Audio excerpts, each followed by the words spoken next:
வணக்கம் நண்பர்களே.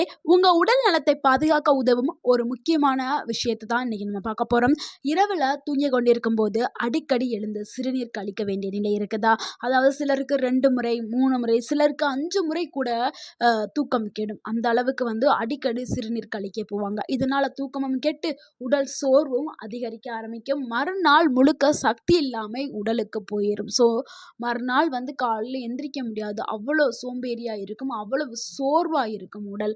பலரும் இத வயசாகுது அப்படின்னு நினைச்சுக்கிட்டு இத கவனிக்காம விட்டுறாங்க. ஆனா உண்மையில இது சிறுநீரகம், சிறுநீர் பை அல்லது உடல் ஹார்மோன் சமநிலை பிரச்சனையாக இருக்கலாம். இன்னைக்கு நம்ம பார்க்க போவது இரவுல அடிக்கடி சிறுநீர் வருவதற்கான காரணம், சிறுநீரக பலவீனத்தோடைய ஆரம்ப அறிகுறிகள், பூண்டு எப்படி இயற்கையாக மருந்தா இந்த ஒரு பிரச்சனைக்கு வேலை செய்கிறது, சரியான முறையில பூண்டு சாப்பிடக்கூடிய அந்த வழிமுறைகள் 7 நாள் நடைமுறைப்படுத்தினால் என்ன மாதிரியான நன்மைகள் உங்களுக்கு கிடைக்கும் அப்படிங்கிறத இந்த வீடியோல முழுமையா நம்ம பார்க்க போறோம். இந்த ஒரு வீடியோ உங்களுடைய வாழ்க்கையை மாற்றலாம். வீடியோவை ஸ்கிப் பண்ணாம ஃபுல்லா பாருங்க. கண்டிப்பாக உங்களுடைய ஆரோக்கியத்துல ஒரு நல்ல மாற்றம் ஏற்படும். இரவுல அடிக்கடி சிறுநீர் வருவது ஏன்? இதற்கு மருத்துவத்துல நிக்டோரியா அப்படின்னு சொல்லுவாங்க. முக்கிய காரணம் வயது அதிகரிப்பு. அதாவது 40 வயதிற்கு பிறகு ஆன்டி டயூரிட்டிக் ஹார்மோன் குறைய ஆரம்பிச்சிடும். அதனால இந்த மாதிரி ஏற்படும். 2வது சிறுநீரக பலவீனம்.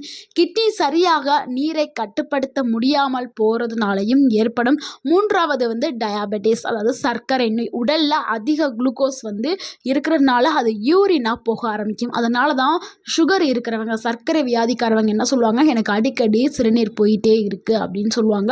அதுக்கான காரணம் இதுதான். அடுத்து 4வது பாயிண்ட் என்னன்னா, புரோஸ்டேட் என்லார்ஜ்மெண்ட். இது ஆண்களுக்கு ஏற்படக்கூடியது.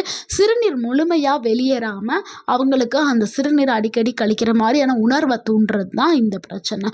அடுத்து 5வது அதிக உப்பு மற்றும் இரவுல தண்ணீர் குடிக்கிற பழக்கத்தினால ஏற்படும். 6வது மன அழுத்தம் மற்றும் தூக்கமின்மை. இதனாலையும் இந்த பிரச்சனை ஏற்படும். ஒவ்வொருத்தவங்களுடைய உடலுக்கும் ஒவ்வொரு மாதிரியான சிக்னல்ஸ் கொடுக்கும். இதெல்லாம் நீங்க கவனிக்க வேண்டும். அடுத்து சிறுநீரகம் பலவீனம் ஆதற்கான அறிகுறிகள் என்ன அப்படிங்கிறத பார்த்துடலாம். இந்த அறிகுறிகள் இருந்தால் ரொம்ப கவனம் தேவை. நீங்கள் போய் டாக்டர்கிட்ட போய் செக் பண்ணுறது கூட ஒரு நல்லது தான். கால்களில் வீக்கம் ஏற்படுறது, காலையில் எழுந்த உடனே முகம் ரொம்ப வீங்கின மாதிரியான ஒரு தோற்றத்தை கொடுக்கறது, அடிக்கடி சோர்வு ஏற்படுறது, சிறுநீரில் நுரை ஏற்படுறது, முதுகு கீழே வலி ஏற்படுறது, இரவில் பல முறை நீங்கள் சிறுநீர் கழிக்கிறது, இது எல்லாமே ஆரம்பத்தில் வரக்கூடிய ஆரம்ப அறிகுறி.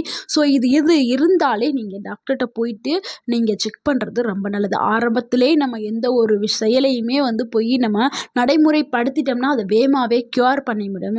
அதை கேர்ஸ்லெஸ்ஸாக விட்டுட்டு அதிக அளவில் வந்ததுக்கப்புறம் இப்போ பண்ணும் பொழுது அது ரெக்கவரி பண்ண முடியாது. ஆரம்பத்திலே நீங்கள் கவனிக்கிறது ரொம்ப ரொம்ப நல்லது.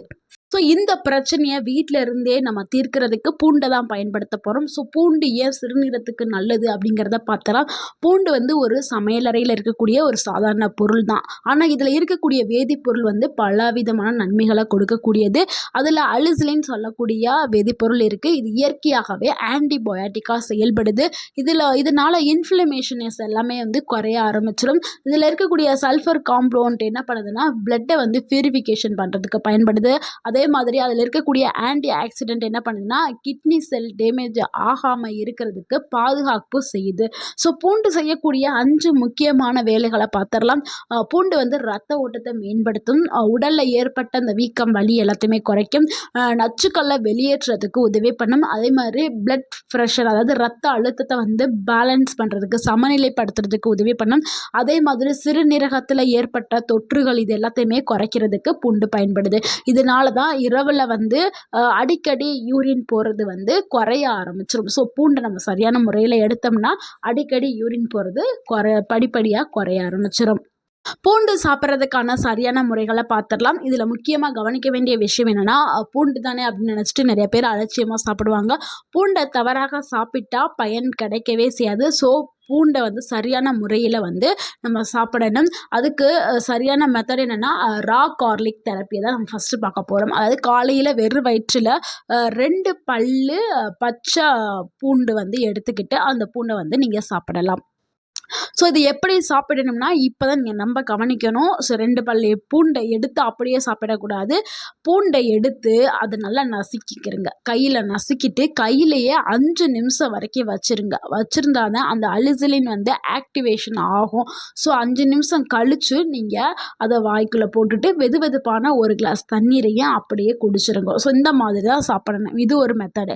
அடுத்து 2வது ஒரு மெத்தட் இருக்குது. அது என்னன்னா, இது வந்து நைட்டு அ சாப்பிடக்கூடிய ஒரு மெத்தடு தான். இதுக்கு தேவையானது வந்து 2 பல் பூண்டு, 1 கப் வெதுவெதுப்பான தண்ணீர் இல்லைன்னா சிறிதளவு ஜீரகம் வந்து எடுத்துக்கிடலாம்.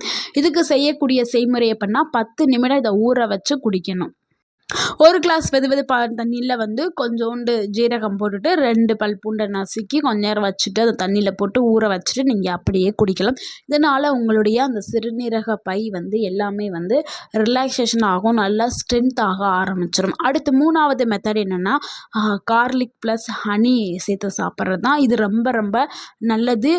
இது வந்து எப்படி சாப்பிட்ணும்னா 2 பல்லு பூண்டு எடுத்துக்கிட்டு 1 டேபிள் ஸ்பூன் தேன் எடுத்துக்கிறேங்க. இது வந்து என்னன்னா அதே மாதிரி தான் 2 பல் பூண்டை எடுத்துட்டு அதை நசுக்கிட்டு கொஞ்ச நேரம் வச்சுட்டு 1 டேபிள் ஸ்பூன் போட்டு சேர்த்து அப்படியே சாப்பிட்ருங்க. இப்படி சாப்பிட்டீங்கன்னா உங்களுக்கு இம்யூனிட்டி கூட ஆரம்பிக்கும். உங்களுடைய கிட்னி வந்து நல்லா டீடாக்ஸ் ஆக ஆரம்பிக்கும்.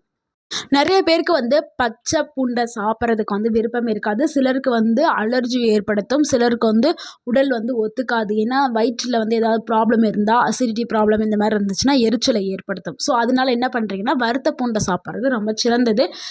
வறுத்த பூண்டுனா எண்ணெய் ஊற்றியோ இல்லை வேறு எந்த ஒரு இதுவுமே சேர்க்காம வெறும் பூண்டை வறுத்து எடுத்து சாப்பிடணும். இல்லைன்னா அடுப்பில் டைரெக்டாக பூண்டை சுட்டு சாப்பிடணும். அது வந்து நல்ல ஒரு டேஸ்ட்டாக இருக்கும். சாப்பிட்றதுக்கும் ஈஸியாக இருக்கும். ஸோ அந்த மாதிரி நீங்கள் சாப்பிடலாம். ஸோ இந்த மாதிரி நீங்க 7 நாட்கள் தொடர்ந்து நீங்க பூண்ட தொடர்ந்து சாப்பிட்டுட்டு வந்தீங்கன்னா, உங்களுக்கு அந்த சிறுநீர் பை வந்து நல்லா பலமாக ஆரம்பிச்சிரும். அடிக்கடி ஏற்படக்கூடிய அந்த சிறுநீர் கழிப்பு பிரச்சனை வந்து 5 முறை எந்திரிச்சிங்கன்னா ஒரு நாளைக்கு இப்ப 2 முறையா மாறிடும். ஸோ 1 வாரத்திலேயே ஒரு நல்ல மாற்றத்த வந்து நீங்க உணர ஆரம்பிப்பீங்க. ஆனா நீங்க தொடர்ந்து இத நீங்க எடுத்துக்கிறது ரொம்ப ரொம்ப நல்லது. தொடர்ந்து எடுத்தா தான் 7 நாட்கள் நீங்க தொடர்ந்து எடுத்தா தான் நல்ல ஒரு ரிசல்ட் வந்து உங்களுக்கு கிடைக்கும். சிறுநீர் பை வந்து நல்லா ஸ்ட்ராங் ஆகும். அங்கே ஏதாவது தொற்றுக்கள் இருந்தாலும் போக ஆரம்பிச்சிரும். ஸோ இது கூடவே நீங்க சில பழக்கவழக்கங்கள வந்து நீங்க மாத்திக்கிறணும். அப்பதான் ஒரு நல்ல ரிசல்ட் வந்து உங்களுக்கு கிடைக்கும். இரவு 9 மணிக்கு பிறகு வந்து நீங்க அதிகமா எதையுமே சாப்பிடவும் கூடாது. தண்ணி அதிகமா குடிக்கக்கூடாது. முக்கியமா சாயந்தரம் 6 மணி 7 மணி ஆயிடுச்சுன்னா டீ, காஃபி குடிக்கிறத கண்டிப்பாக தவிர்த்துக்கிறணும். உப்புள்ள உணவுகள சாப்பிட்றத குறைச்சுக்கிறணும். இந்த மாரி பண்ணும் பொழுது அடிக்கடி சிறுநீர் வந்து கழிக்க தோணாது. அதே மாரி தூங்க போறதுக்கு முன்னாடி ஒரு டைம் வந்து நீங்க பாத்ரூம் யூஸ் பண்ணிட்டு தூங்குறது ரொம்ப நல்லது. இதையும் ஃபாலோ பண்ணுங்க. இது இப்படி ஃபாலோ பண்ணீங்கன்னா, இரவுல எழுற அந்த டைம் வந்து குறைய ஆரம்பிச்சிரும். தூக்கம் நல்லா மேம்படும். உங்களுடைய உடல் வந்து லேசாக இருக்க ஆரம்பிக்கும். இது கூடவே தினமும் நடைப்பயிற்சி மேற்கொள்ளுங்கள். அதாவது காலையிலயோ, சாயந்தரமோ உங்களுக்கு எப்ப டைம் கிடைக்குதோ, அந்த டைம்ல வந்து ஒரு 20 நிமிஷம் வந்து நடைப்பயிற்சி மேற்கொள்ளுங்கள். அப்ப அதாவது உங்களுடைய ஆரோக்கியம் வந்து கூட செய்யும். இந்த பூண்ட வந்து யாரெல்லாம் கவனமாக சாப்பிடணும், அதாவது யாரெல்லாம் இத எடுக்கக்கூடாது அப்படின்னா, கிட்னி ஸ்டோன் பேஷண்ட்ஸ் வந்து எடுக்கக்கூடாது. பிபி மாத்திரை மருந்து சாப்பிட்றவங்க எடுக்கக்கூடாது. பிளட் தின்னர் மெடிசின்ஸ் எடுக்கிறவங்க, அதே மாதிரி கர்ப்பிணி பெண்கள் இவங்கெல்லாம் எடுக்கிறதா இருந்தா உங்களுடைய டாக்டர்ட்ட நீங்க அட்வைஸ் வாங்கிட்டு எடுக்கிறதா வந்து உங்க ஆரோக்கியத்திற்கு ரொம்ப நல்லது. ஸோ வந்து இவங்கெல்லாம் கண்டிப்பாக உங்களுடைய டாக்டர்ட்ட அட்வைஸ் வாங்கிக்கிறணும். நண்பர்களே, இரவுல அடிக்கடி சிறுநீர் என்பது சாதாரண விஷயம் கிடையாது. இது உங்க உடல் தரும் ஒரு சிக்னல் தான். தினமும் சரியான முறையில பூண்ட நீங்க சேர்த்துட்டு வந்தீங்கன்னா, சிறுநீரகம் வந்து பலமாகும். உங்க உடல் வந்து டீடாக்ஸ் ஆகும். நல்ல தூக்கம் வந்து கிடைக்கும். இந்த வீடியோ பயனுள்ளதா இருந்தா, இந்த வீடியோக்கு ஒரு லைக் பண்ணுங்க. இந்த வீடியோவ உங்களுடைய ஃப்ரெண்ட்ஸ் அண்ட் ஃபேமிலிக்கு ஷேர் பண்ணுங்க. மேலும் இந்த மாதிரியான ஆரோக்கிய தகவல் வந்து சேர்றதுக்கு எங்க சேனல மறக்காம சப்ஸ்கிரைப் பண்ணுங்க. தேங்க் யூ ஃபார் வாட்சிங்.